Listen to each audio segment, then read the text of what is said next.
convocado a una persona, a un invitado muy especial, para que hable de un tema ciertamente controversial, complicado, difícil, que está en la mesa de los hogares, en la mesa de la sociedad, no solo del Ecuador, sino del mundo entero.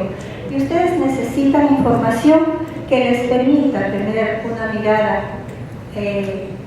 no solo, como les decía, científica, sino profundamente espiritual y humana de este tema. Se trata de la identidad de género. Para abordar este tema hemos invitado a una persona muy especial que tiene 7 u 8 años de experiencia en el abordaje de este tipo de temas, que trabaja con familias, con hogares, con colegios. Es decir, su experiencia es vasta como para darnos una mirada bastante integral de esta problemática. Se trata del ingeniero Carlos Monsalve. Él es profesor de la Politécnica, su formación es de doctorado en ingeniería. Es decir, como ustedes ven, no solamente tiene una formación profesional científica, sino que profundamente humana. Y eso es lo que nos va a transmitir esta mañana. Su experiencia de este trabajo durante años abordando este tema tan delicado. Al término de la charla, ustedes podrán hacer las preguntas que crean necesarias, resolver inquietudes y dudas, que estamos seguros que nuestro expositor estará muy gustoso de resolverlas. Con ustedes y con un aplauso recibamos a Carlos.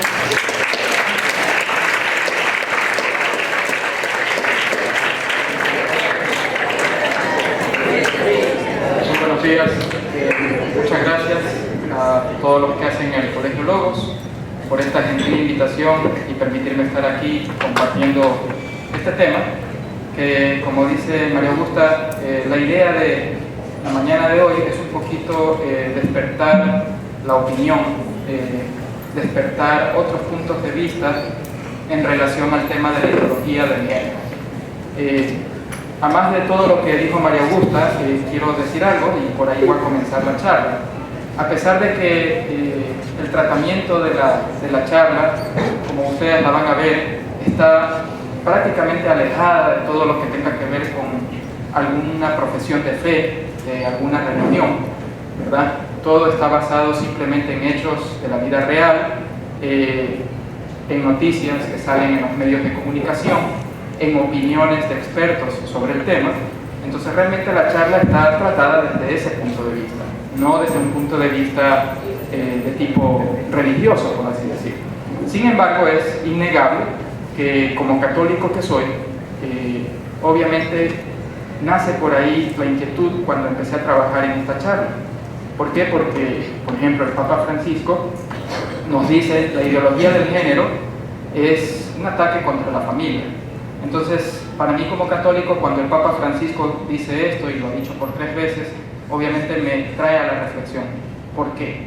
O sea, no me contento con saber que el Papa Francisco lo menciona, sino me cuestiono el por qué. Y debido a eso, a que no puedo negar de que el desarrollo de la charla obviamente está apegado a mis valores, quiero comenzar por ahí.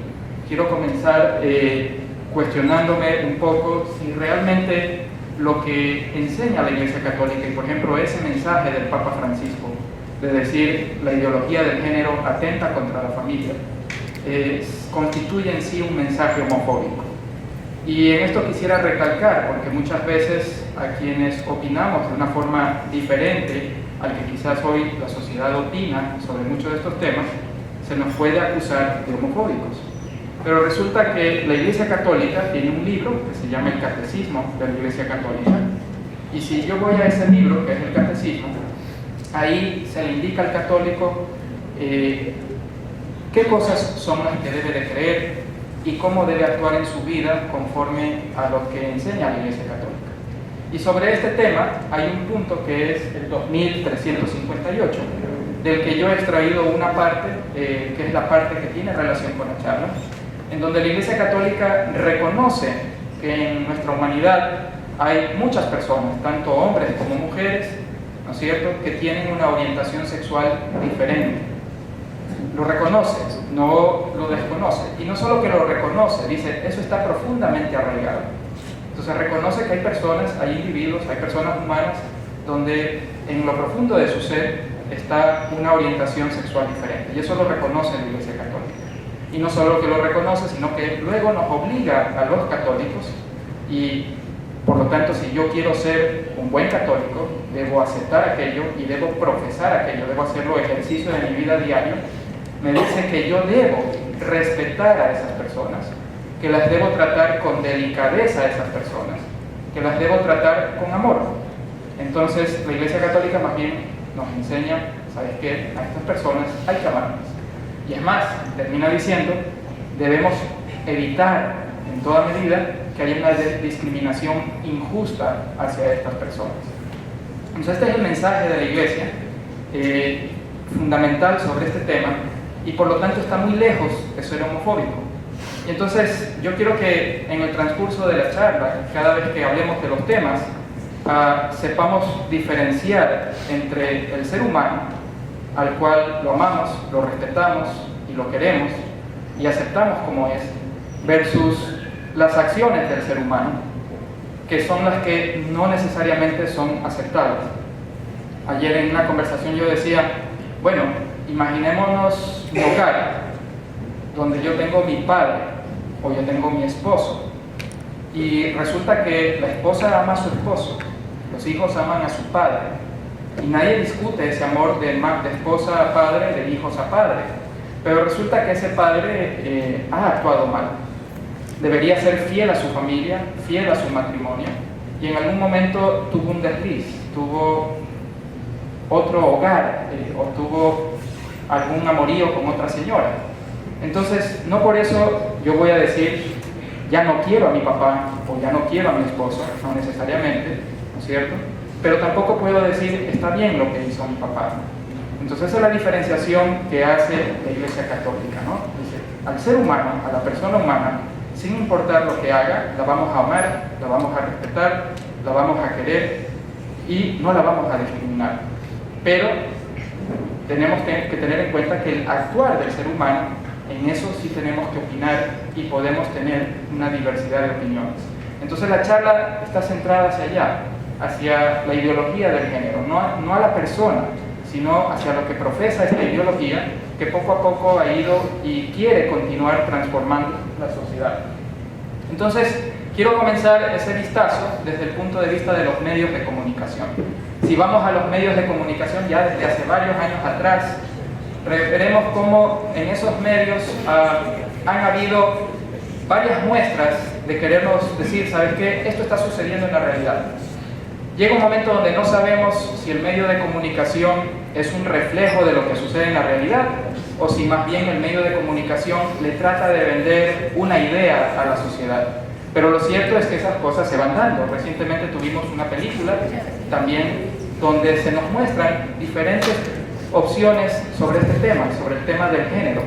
Y entonces el ser humano empieza a cuestionarse, ¿será que todo aquello que antes se concebía que no estaba bien, del todo bien, resulta que sí está bien?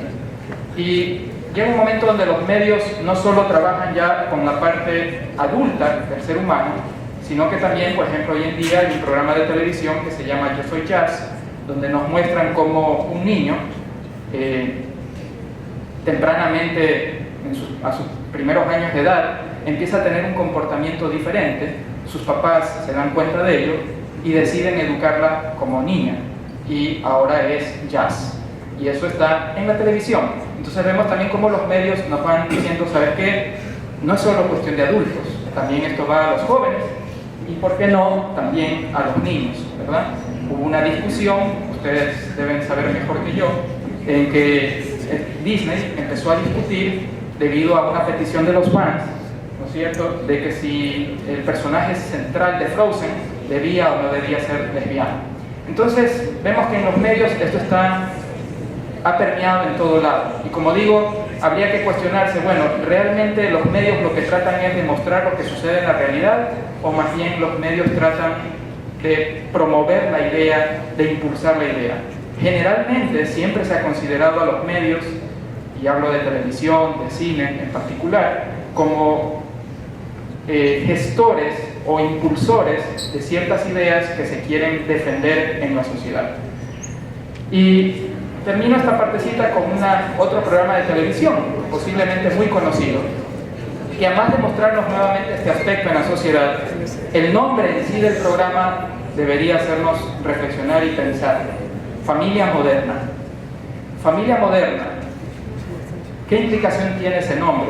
Si hay una familia moderna, podría significar que también hay una familia anticuada, arcaica, vieja. Tal vez hay un mensaje ahí, ¿sabes qué? Hoy en día, si tú vives en el mundo de hoy, esto es lo correcto. Ya el pasado es pasado y ya quedó obsoleto. Por lo tanto, el modelo de familia que tú considerabas ya no es el modelo de familia actual y moderno. Si te quedaste ahí, estás siendo anticuado y obsoleto. Yo siento que hay un pequeño mensaje en ese sentido y que el nombre de la serie nos lleva o nos invita a pensar a ello, ¿no? Entonces, viene todo lo que nos dicen los medios y sin embargo tenemos al Papa Francisco, un papa al que se lo considera muy terreno, muy apegado al ser humano común y corriente, que nos dice la ideología del género es un atentado contra la familia. Entonces, obviamente en el mensaje del Papa Francisco no está este tema de obsolescencia y de que se convierte en un tema arcaico el de la familia, sino más bien nos dice, mucho cuidado, ahí hay un atentado contra la familia. Y un poco, yo creo, reflexionando en el tema, que la cuestión también va por el lado de cómo la sociedad en la que vivimos, en la que vives tú y yo hoy en día, ha llegado a desarrollarse. Existimos gracias a esa familia que todos conocemos, de papá, mamá e hijos. Es el medio a través del cual la sociedad se ha desarrollado, ha sido la base de nuestra sociedad. Y un poco entonces el mensaje es, si poco a poco vamos socavando ese concepto, si vamos eliminando ese concepto, ponemos en riesgo a la sociedad que conocemos. Entonces yo creo que por ahí va un poco el mensaje de la Iglesia, ¿no? Bien, ahora, eso es lo de los medios. Veamos qué sucede en la realidad. En la realidad es indiscutible que a nivel de Latinoamérica el tema ya está ahí, ¿no es cierto? Nos vamos, por ejemplo, a México y encontramos que en México se está discutiendo si debe existir el llamado matrimonio igualitario, es decir, tan igual debe ser el derecho de una pareja heterosexual de casarse, como también deben tener exactamente el mismo derecho una pareja homosexual o una pareja trans o una pareja que no sea heterosexual. Y a eso lo definen como matrimonio igualitario. Y se está discutiendo en México. Si me voy a Colombia, muy cerquita, cruzo la frontera, y resulta que ahí no solo que se está discutiendo, sino que ya fue aprobado. Es decir, cualquier pareja ecuatoriana que quisiera recibir la legalidad de esa unión, le bastaría con cruzar la frontera, obviamente establecerse en Colombia, y recibe la legalidad. En Ecuador, eso todavía, el matrimonio de parejas no heterosexuales no está consentido en la Constitución. Sin embargo, ya vemos acciones, como por ejemplo en la prefectura de La Suay, donde de manera simbólica se han empezado a asentar o a escribir en un libro simbólico de matrimonios a aquellas parejas que no son heterosexuales y les gustaría estar casadas, ¿no? Y no hace mucho tiempo vimos en las noticias un caso que probablemente en nuestras familias causó mucha conversación, de una pareja trans, donde esta persona es mujer de nacimiento, la persona de acá es hombre de nacimiento, y dependiendo del medio que cogíamos, por ejemplo, a mí me llamó mucho la atención un medio que el titular era, creo que esta persona se llama Dayan o algo así. Dayan, que es nombre de mujer, embarazó a su novio. Ese era el titular en ese medio. Y bueno, resulta que, como digo, esta persona es hombre de nacimiento, la de acá es mujer de nacimiento. Sin embargo, quien es hombre de nacimiento trata de expresarse como mujer y quiere ser tratada como mujer. Quien es hombre de nacimiento trata de expresarse, siempre me confundo por lo difícil que es, medio confuso, quien es mujer de nacimiento, que es la persona de acá, que es venezolano de origen, trata de expresarse como hombre, ¿no es cierto? Y quiere ser tratado como hombre. Pero resulta que tuvieron una relación heterosexual. Producto de esa relación heterosexual es que ellos pudieron tener un niño. ¿Y debido a qué pudieron tener esa relación heterosexual? Debido a que ellos se consideran simplemente transgéneros. Y el transgénero dice, bueno, no necesariamente debo intervenirme quirúrgicamente, sino es solamente la forma de yo expresarme. Entonces, hombre de nacimiento se expresa como mujer, pero conserva en sí todo su aparato genital masculino y por lo tanto es capaz de tener una relación como la tendría cualquier hombre.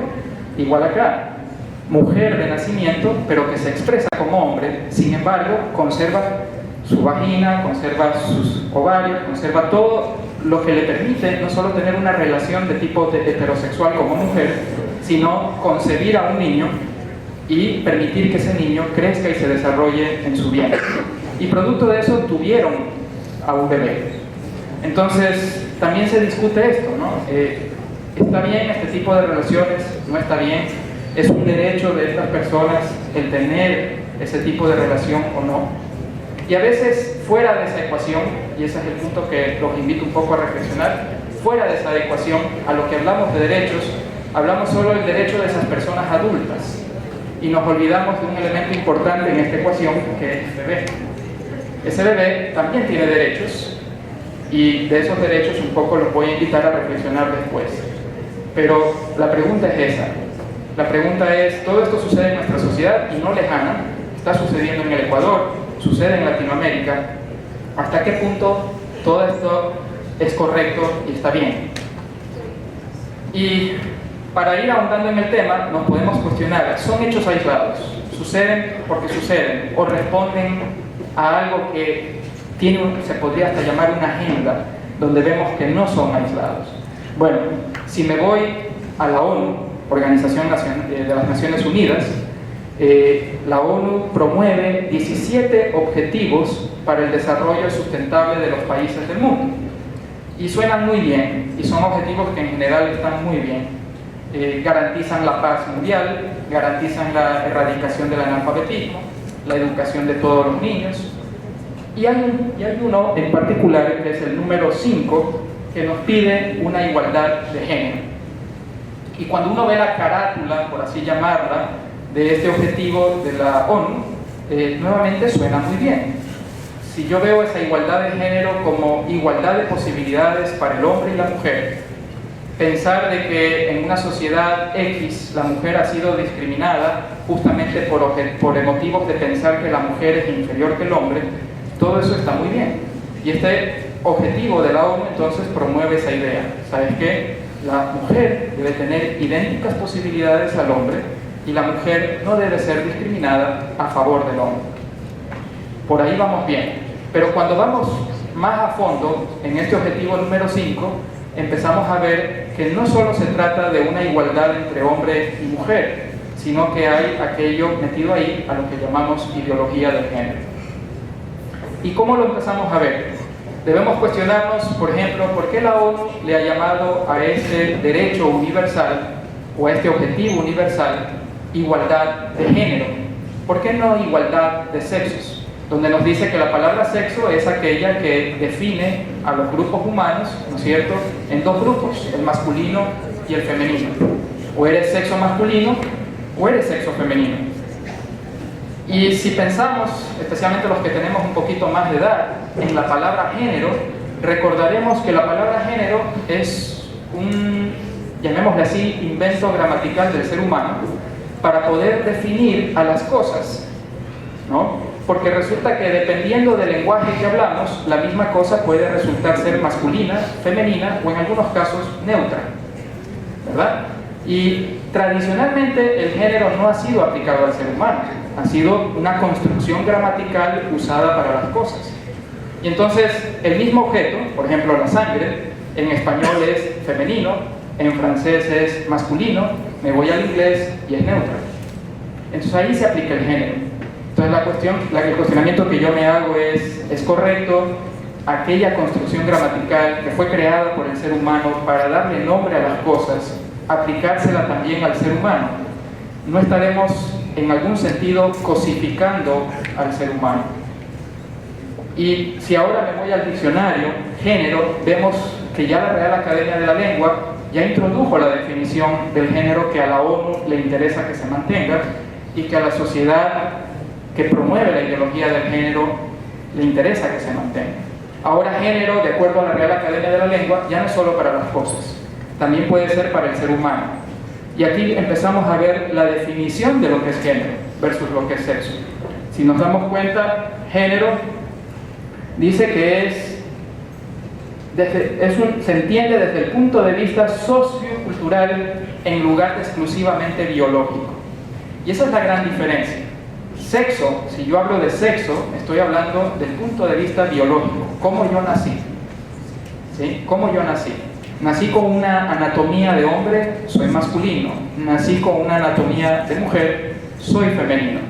Pero obviamente en esa palabra sexo no calza la ideología del género, porque la ideología del género se siente incómoda pensando que en el mundo solo hay hombres y hay mujeres, y también se siente incómodo pensando que uno nace hombre o uno nace mujer. Entonces la ideología del género tiene que desconstruir eso y volverlo a construir de otra manera.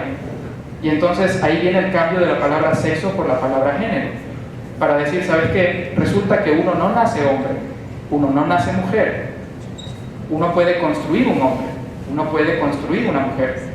Y es más, si tú deseas, puedes construir un neutro o puedes construir otra cosa. No solo nos quedamos en lo masculino y lo femenino, no nos quedamos en aquella definición binaria del sexo, donde solo hay dos mundos, el del hombre y la mujer. Ahora presentamos una gama, y de ahí el color del arco iris en la bandera de los grupos LGBTI, una gama posible de opciones en la vida, donde tú decides qué opción adoptas. Es decir, un fundamento de la ideología del género es decir, yo no nazco hombre, yo no nazco mujer, yo me puedo hacer hombre, yo me puedo hacer mujer, o yo me puedo hacer lo que yo quiera hacer en mi vida en cuanto a mi identidad sexual y en cuanto a mi orientación sexual. Y estoy buscando, disculpen que cambie, pero creo que ahorita es mejor ver esta para dejarlo más claro. Con esta lámina, por ejemplo, se enseña la ideología de género en muchos países de habla inglesa, para que quede claro el concepto. Entonces, ¿qué me dice la ideología del género? Me dice, ¿sabes qué? Aquello de que pensar que lo que define al ser humano es el sexo, es un punto de vista arcaico que ya no tiene vigencia en el mundo de hoy. Eso no define al ser humano. Define al ser humano una combinación de varios factores, uno de los cuales es el aspecto biológico, el sexo. Entonces, el aspecto biológico es al que llamamos sexo. Pero aparte de eso tenemos la atracción sexual u orientación sexual y tenemos la identidad sexual. Entonces tú como ser humano naciste biológicamente con un sexo, masculino o femenino, pero puedes sentirte atraído por lo que tú quieras. Puedo sentirme atraído o orientado hacia un hombre o hacia una mujer. Es decir, pude haber nacido hombre, sexo masculino, sentirme orientado hacia un hombre. Y puede ser que mi identidad, lo que está en mi cerebro, inclusive es diferente. Entonces yo puedo combinar estas tres cosas de acuerdo a la ideología del género, y de acuerdo a eso viene un cuarto factor, que es cómo me quiero expresar. Entonces esa forma en que yo me expreso es el resultado de cómo yo me identifico, hacia qué yo me oriento y biológicamente qué soy. Entonces, para que quede todavía más claro, les voy a explicar un caso real de Guayaquil, un estudiante al cual tuve el gusto de conocerlo. Él era hombre, su cédula de identidad lo reconocía como hombre, se vestía como hombre, asistía a clases como hombre, cuando se le tomaba la lista era hombre, había nacido como hombre. De repente empezó a asistir a clases maquillado, y bueno, claro, los tiempos habían cambiado, seguramente como las leyes ecuatorianas ya nos obligan a la no discriminación, él se sintió, lo cual es correcto, no deberíamos discriminar, él se sintió ya con el coraje, digamos así, de decir, bueno, ahora sí me puedo maquillar, porque mis compañeros, mis profesores no pueden discriminar. De repente ya un día empezó también a irse vestido como mujer, ¿no? Entonces iba manifestando algo diferente a lo que él durante 3 o 4 años había expresado como alumno y que sus compañeros y profesores no conocían. Un día llegó el momento en que él tuvo que golpear la puerta de las autoridades y entró y dijo: quiero que ustedes sepan algo, yo verdaderamente soy mujer. Entonces las autoridades le dijeron: está bien, tú eres libre de sentirte como tú desees sentirte, de identificarte como te quieras identificar. Sí, pero quiero que sepan que no soy homosexual. Quiero que sepan que me gustan las niñas. Entonces, si analizamos a esa persona, encontramos claramente ahí, y este es un caso real, como le digo, fue un alumno del SPOL. Encontramos ahí claramente los 3 componentes de la ideología del género. Esta persona humana nació como hombre, sexo masculino, la parte biológica nadie discute, y él tampoco la discutía, masculino. Su orientación sexual, su corazón, le decía: yo no soy homosexual, a mí me atraen las mujeres. Entonces su atracción sexual era por las mujeres. Entonces ahí tenemos sexo masculino, orientación sexual hacia las mujeres, hacia el sexo opuesto. Pero me identifico como mujer. Me identifico como mujer. Y por lo tanto deseo expresarme como mujer. Entonces, esto es lo que la ideología del género dice que es lo correcto, ¿no? De que el ser humano debe tener la facultad de poder expresar su sexualidad basado en estos factores. Y si tú los empiezas a combinar, ¿no es cierto? Si tú los empiezas a combinar, podemos tener, por ejemplo, hoy en día se reconocen como 50 formas diferentes de identificar a un ser humano. O sea, ya no es solo cuestión de decir hombre, mujer, lesbiano, homosexual, transgénero, bisexual, transexual, sino que hay andrógeno, neutro y tantos otros que la verdad no me lo sé y tampoco sé qué representan exactamente, pero hay como 50 formas diferentes hoy en día de que las personas en el mundo entero se reconocen. De hecho, en Facebook, los que tienen una cuenta en Facebook habrán caído en cuenta que cuando uno se registra en Facebook, le pregunta el género y uno tiene la opción de escoger género masculino, género femenino u otro. Entonces, hoy en día hay lo que se llama una minería de datos, ¿no es cierto? Hay herramientas de computación que permiten un poco revisar los datos y encontrar a través de este tipo de cosas qué es lo que la sociedad está diciendo. Y bueno, se ha hecho esa minería de datos con los registros de Facebook, solo en Inglaterra, por ejemplo. En Inglaterra se encontró que hay como 71 opciones en que la gente identifica su género en Inglaterra, en el Reino Unido. 71 opciones diferentes. Entonces uno dice, ¿de dónde salen esas 71 opciones? Nuevamente salen de combinar estos factores. Entonces ya no soy solamente, como digo, hombre, mujer u homosexual, sino que tengo 50, 70 formas diferentes de expresar mi sexualidad. ¿Ya? Y en estos grupos entonces está reconocido que cada una de ellas es diferente y debe ser aceptada. ¿Okay? Entonces, espero que con eso un poquito quede claro en qué consiste la ideología del género. En resumen, la ideología del género se fundamenta, como vuelvo a repetir, en que tú no naces hombre, tú no naces mujer. El sexo es tan solo uno de los factores que definen quién eres tú, y que no solo se queda ahí, sino que tú puedes construir al ser humano que tú desees y lo puedes volver a construir cuantas veces quieras. Por eso hay muchos casos en la vida real que leemos en los medios que había nacido como hombre, luego decidió vivir como mujer, después dijo no, me di cuenta que lo mío era más de hombre que de mujer, y vuelve y regresa a tratar de ser hombre. Y han habido varios casos así. ¿Por qué? Porque la ideología del género dice esto no es más que una construcción sociocultural, no es algo biológico, es algo sociocultural, y como es algo sociocultural se lo puede construir, deconstruir, modificar como uno desee, tal como el género es aplicado a las cosas. En un idioma lo reconozco como hombre, en otro como masculino, en otro como femenino y en otros casos podría ser neutro. Entonces eso es lo que el género me dice, ¿sí? Y esa es la gran diferencia entre hablar de género y hablar de sexo. ¿Ok? La pregunta es, ¿son derechos? ¿Son derechos? Esa es la pregunta. Y quiero, antes de ir a los derechos, recordarles aquí dos cosas y para ver estos derechos.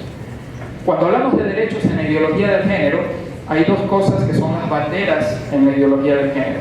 La primera de ellas es decir, yo tengo el derecho a amar lo que yo quiera, yo tengo el derecho a sentirme identificado como yo quiera.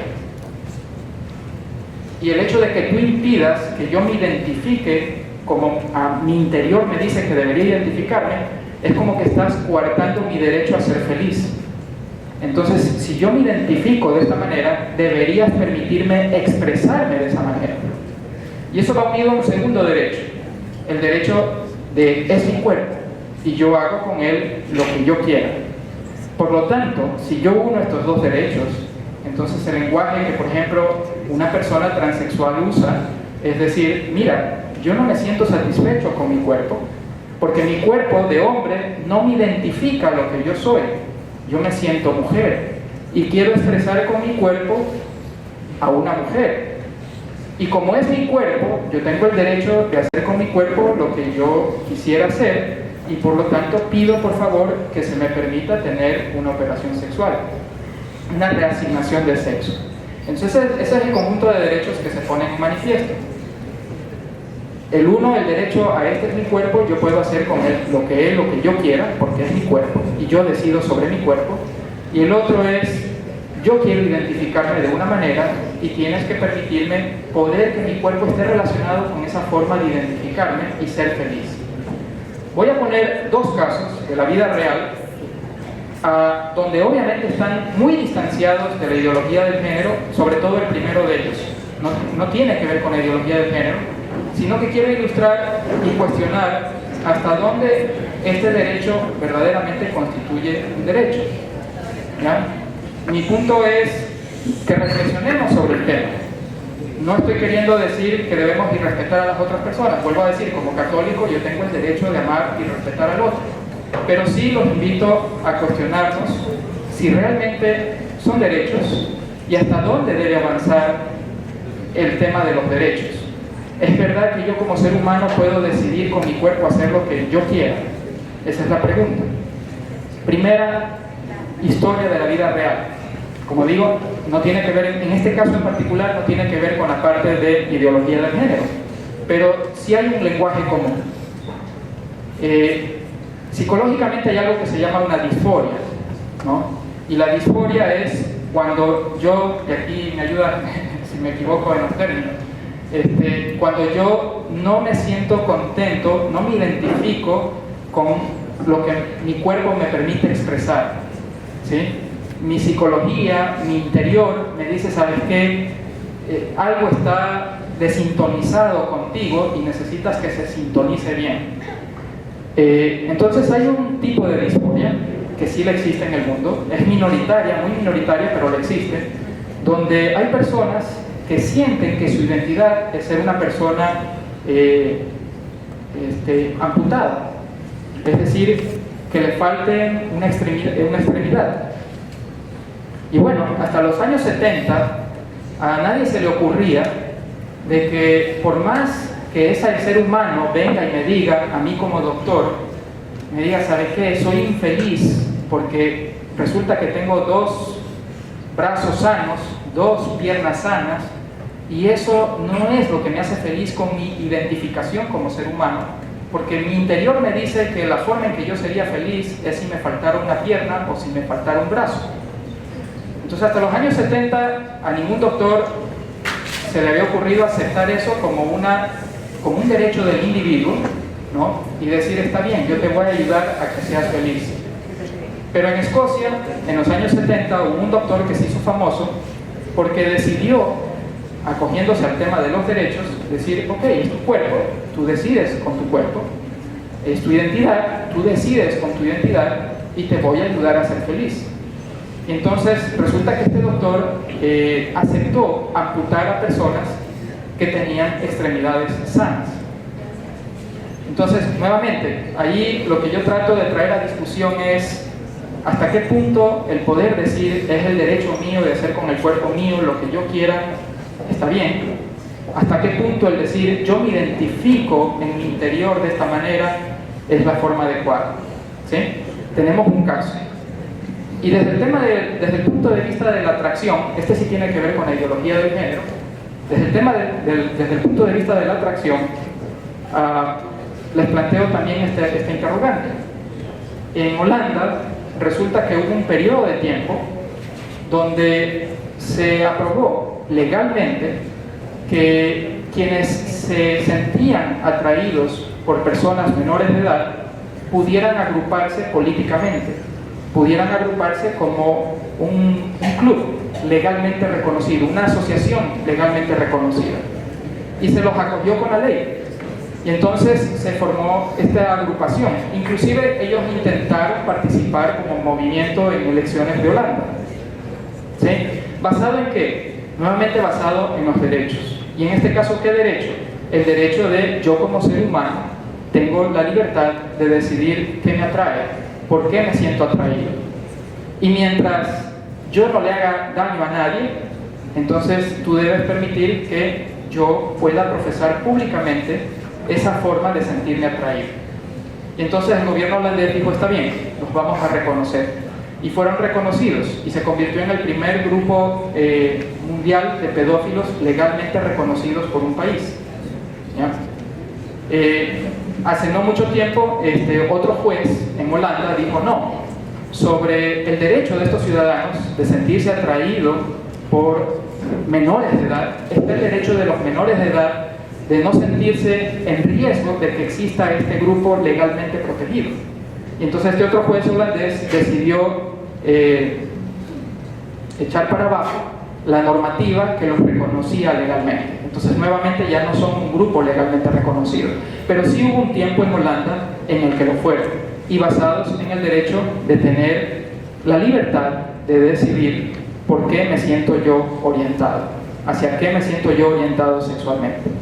Entonces traigo estos dos casos solamente como para que en nuestras familias discutamos el tema de los derechos. ¿Qué constituye un derecho? ¿Hasta dónde realmente el ser humano tiene la facultad de poder decir, este es mi cuerpo, yo puedo hacer con él lo que yo quiera? ¿Hasta qué punto un profesional de medicina, por ejemplo, debería, basado en esos derechos, decir, está bien, yo voy a hacer lo que ese otro ser humano me pide que yo le haga en su cuerpo? ¿Hasta qué punto está bien el decir, como ser humano tenemos la libertad de expresar por qué nos sentimos atraídos sexualmente y cómo nos sentimos identificados sexualmente? Son temas, como decía María Augusta al inicio, de mucho debate, ¿no? Y justamente yo quiero introducir esto en el debate. ¿Por qué? Porque en la sociedad, en los medios, muy fácilmente vamos a encontrar las otras posiciones, pero argumentos que nos hagan reflexionar un poco en el sentido contrario a veces son difíciles de encontrar. Y entonces debemos poner en el tapete todos estos argumentos. Bien, me quedan unos 10 minutos o 12. Entonces vamos a ver, hace un momento yo les hablaba de la ONU, ¿no es cierto? Y cómo la ONU tenía este objetivo, que era el objetivo número 5 de la igualdad de género.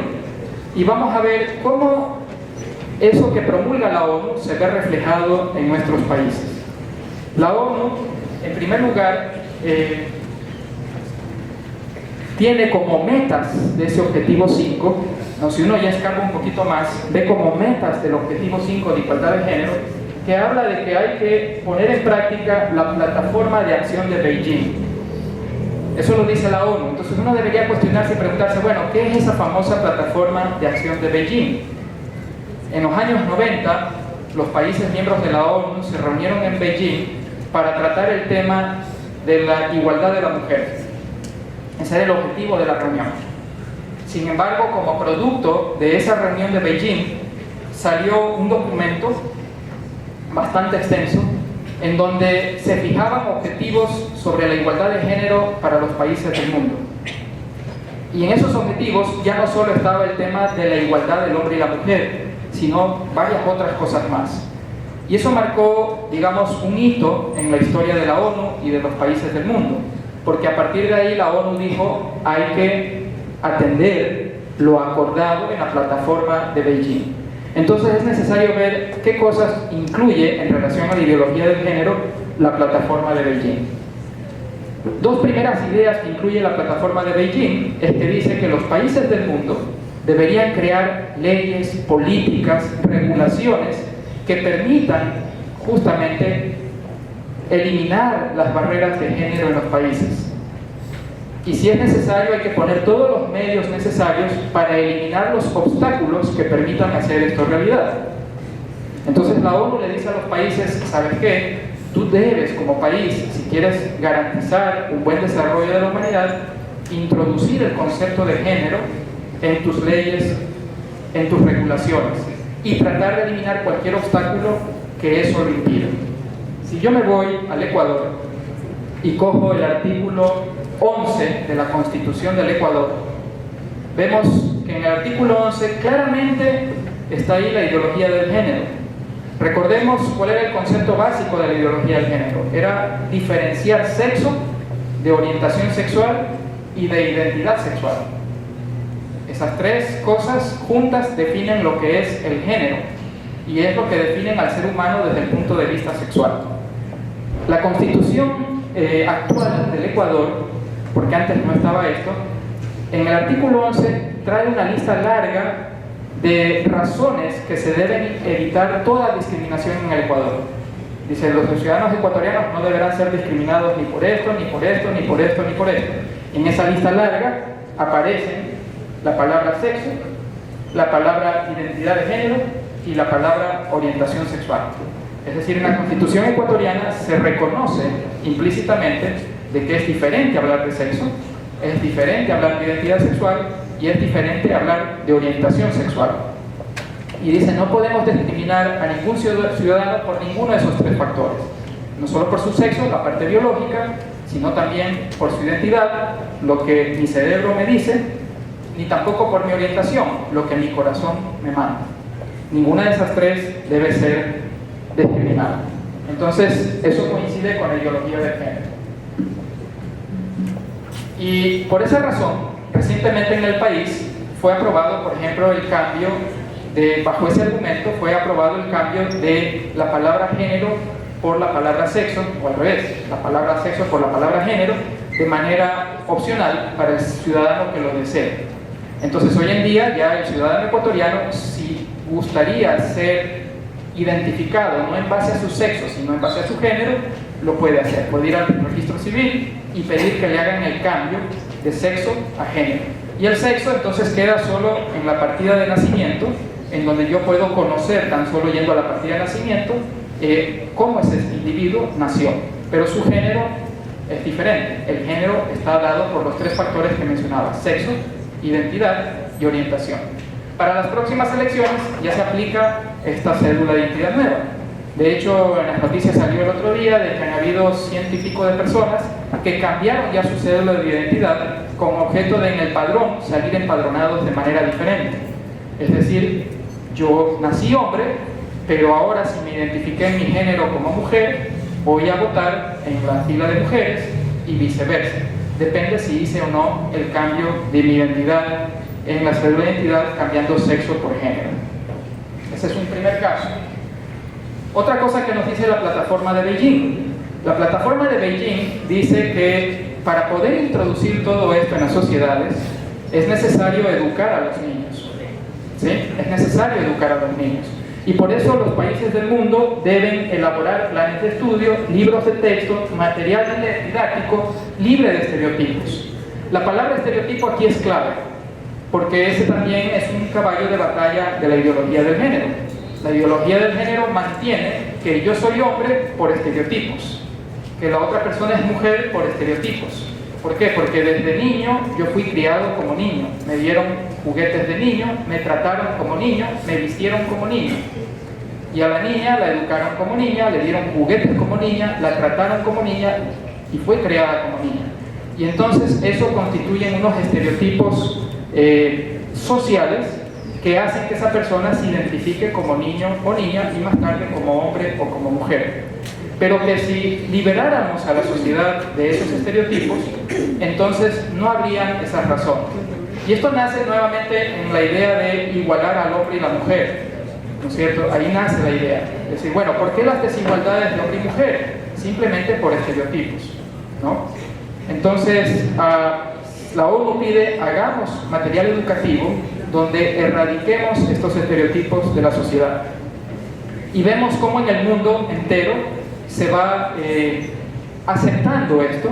Por ejemplo, este material es de Chile, ¿no? En Chile, un material de lectura para los niños es un pequeño cuento que se llama Nicolás tiene dos papás. O en España hay un librito de actividades para los niños en donde claramente se ve que ha sido introducida la ideología del género. Si le pego un vistazo a este material, a una de las actividades que hay adentro, vemos que claramente ahí está el concepto de la ideología del género, en que el ser humano no nace, el ser humano se construye. Porque justamente la actividad para el niño es constrúyete. No le están diciendo, bueno, identifícate como tú naciste, sino constrúyete. Y entonces el niño, basado en ese concepto de construcción, puede combinar, como él considera que debería ser lo correcto, la anatomía de su cuerpo, ¿sí? Y puede hacer la combinación que quiera. Y ahí está claramente el concepto de la ideología del género. Esta lámina también nos deja ver exactamente cuál es el concepto. Uno no nace hombre, uno no nace mujer, uno se construye como uno quiere, ¿sí?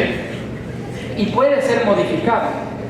El niño, si dice luego, ¿sabes qué? No, voy a cambiar ahora la ficha, la puede cambiar, ¿sí? Entonces es un tema modificado. Bien, en la Constitución del Ecuador, ¿qué hay sobre el tema? En la Constitución del Ecuador nos dice que la educación debe garantizar un marco de respeto a los derechos humanos, y en los derechos humanos internacionales que los formula la ONU está el tema ahí justamente del género. Por lo tanto, en el momento en que yo digo que debe estar la educación del Ecuador, debe garantizar los derechos humanos, implícitamente está.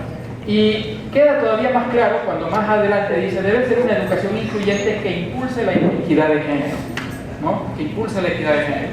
Entonces, este artículo en la Constitución permitiría que material como el que hemos acabado de ver no sea impensado, sino que más bien pudiese ser usado. Y de hecho han habido intentos, en estos últimos años, han habido intentos de introducir este tipo de material en la educación de los niños.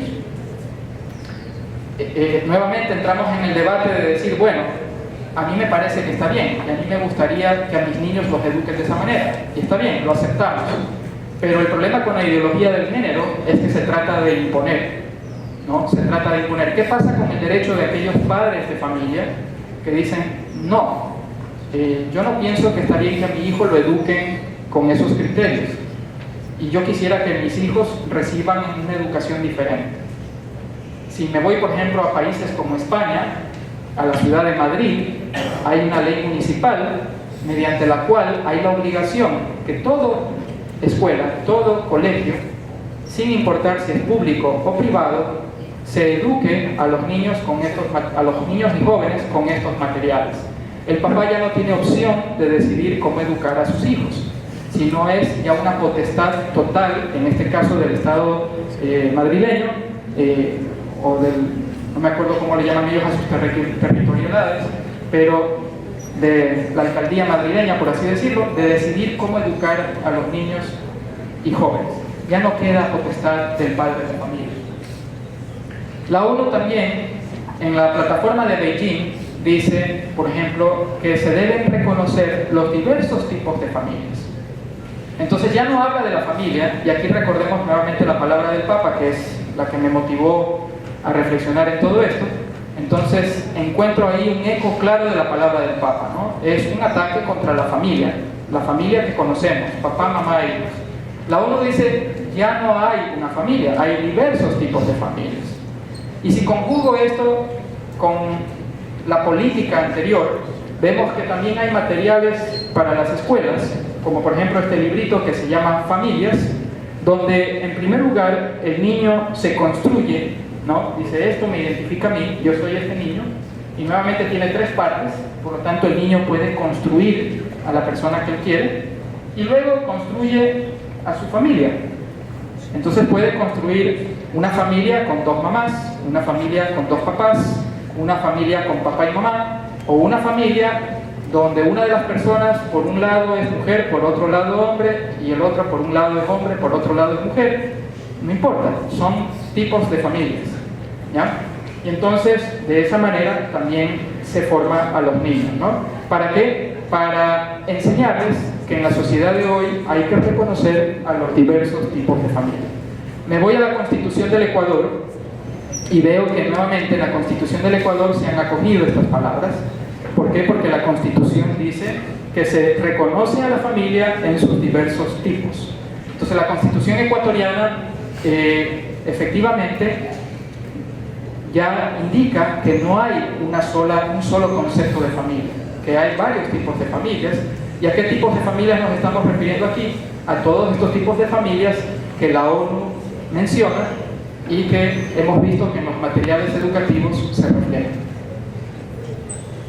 Bien, y voy a terminar con esto. En esta lámina hace un rato yo mencionaba, hablamos de derechos, sí, pero ¿qué hay del derecho de este niño? ¿Verdad? Y ahí hay un debate también, una discusión, y nuevamente yo quiero poner en el tapete otra forma de ver las cosas. Y les voy a contar una historia de la semana pasada, que yo tenía una charla como esta con jóvenes de cuarto año, ¿cómo se llama el cuarto año ahora? De primero de bachillerato, y que me hizo una niña, una señorita, me hizo una reflexión muy interesante, que se las voy a contar. Bueno, ¿cuál es el primer enfoque? El primer enfoque es decir, el derecho del niño está dado.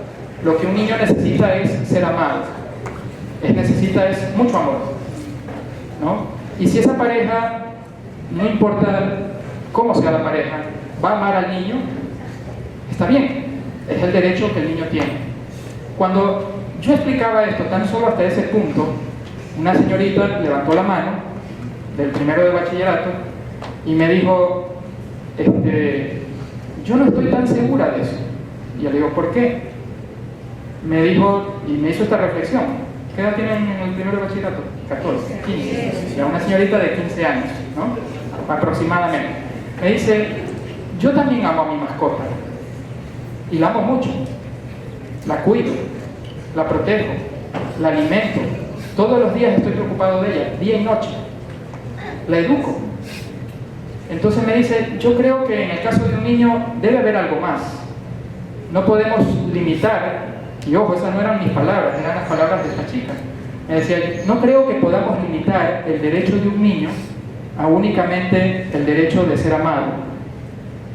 Porque como que no enfrasca todo lo que el niño necesita en ese derecho. Porque si no es casi, me decía ella, como hablar del mismo derecho que tendría mi mascotita. ¿Ya? Entonces ella me decía, debe de haber algo más. Y ahí yo le pasaba la siguiente lámina, que es el otro punto de vista. En esta lámina hay una persona que es homosexual, ¿no? Se reconoce abiertamente homosexual, y se hizo famosa cuando promulgó esto. Y decía, mucho, yo estoy convencido de que todo niño tiene derecho a un papá y a una mamá. Y lo dice alguien que es homosexual. Palabras de esa persona. Entonces yo le decía a la niña, a la señorita, le digo, ¿y qué te parece esto de acá? Me dice, yo creo que por ahí va la diferencia. No solo es cuestión de amor, sino que ahora reflexionando con esto, creo que esa marca la diferencia. Creo que un niño, a más de amor, necesita sentir la seguridad de que tiene en su hogar a un papá y una mamá. Y dice, y esta niña pertenecía a un medio social donde es muy común que las familias falte el papá o a veces falta la mamá. Y entonces me decía, y efectivamente yo lo siento y mis amigos lo sienten. ¿Cuánta falta nos hace mi papá o cuánta falta nos hace mi mamá? Y indiscutiblemente el uno no cubre el rol del otro. ¿Sí? Entonces, reflexión de esta señorita, que es la reflexión también de esta persona homosexual, de decir, ¿sabes qué? ¿Cuál es el derecho verdadero de un niño? no es solo ser amado, obviamente pasa por ser amado, obviamente requiere ser amado, pero se necesita el rol del papá, se necesita el rol de la mamá. Y pensemos nuevamente en este niño. Este niño de ahí, los invito a la reflexión nuevamente, conforme vaya creciendo, ¿a quién va a llamar papá? ¿A quién va a llamar mamá? Obviamente, supongo yo, me imagino yo, que en casa llamará papá a quien expresa ser papá y mamá a quien expresa ser mamá. Pero me cuestiono yo si ese niño, conforme va creciendo, no irá pensando, mi papá es diferente a los otros papás, mi mamá es diferente a las otras mamás. El rol del papá está bien definido ahí, el rol de la mamá está bien definido ahí. Estamos hablando del mismo papá y la misma mamá que quizás este señor de acá, que es homosexual, dice, todo niño tiene derecho a tener su papá y su mamá en la medida de lo posible. No siempre es posible. Dolorosamente es una realidad que existe, no siempre es posible. Pero en la medida del posible no deberíamos tratar de garantizar que ese niño tenga papá y mamá. Y lo dice un homosexual. Y entonces es también con esta imagen y ese mensaje de la niña que quiero terminar y cuestionarme yo también, decir, es verdad, bastaría decir, es suficiente hablar de que amamos, de que yo amo al otro y eso ya es argumento suficiente para decir todo es correcto. O debemos pensar en otras cosas más, como el derecho de este niño, el derecho de las familias, el derecho a un papá y una mamá en poder educar a sus niños como quieren. No caer como en otros países donde la ideología del género ha cubierto a la sociedad y ha quitado la potestad del papá y de la mamá de decidir cómo quieren educar a sus hijos. A extremos de países donde ha llegado un momento donde el Estado, esto pasó en Noruega, le dice, ¿sabe qué? Usted es muy religioso. Ustedes como papás son muy religiosos y están educando a sus niños de una manera que no conjuga con nuestra sociedad. Y le quitaron los niños, ¿no? Y le quitaron los niños. ¿Por qué? Porque decían que los papás los estaban educando mal. Entonces, la pregunta es, nuevamente, ¿hasta dónde va el derecho? ¿Hasta dónde la tolerancia a estos grupos que obviamente los debemos tolerar, aceptar, amar y respetar, como dice la Iglesia Católica? Esa tolerancia llega a un momento donde se convierte en intolerancia hacia quienes opinamos diferente. Una intolerancia hacia quienes queremos que sean educadas las personas de una manera diferente, ¿no? Y esa es la reflexión que traigo para el día de hoy.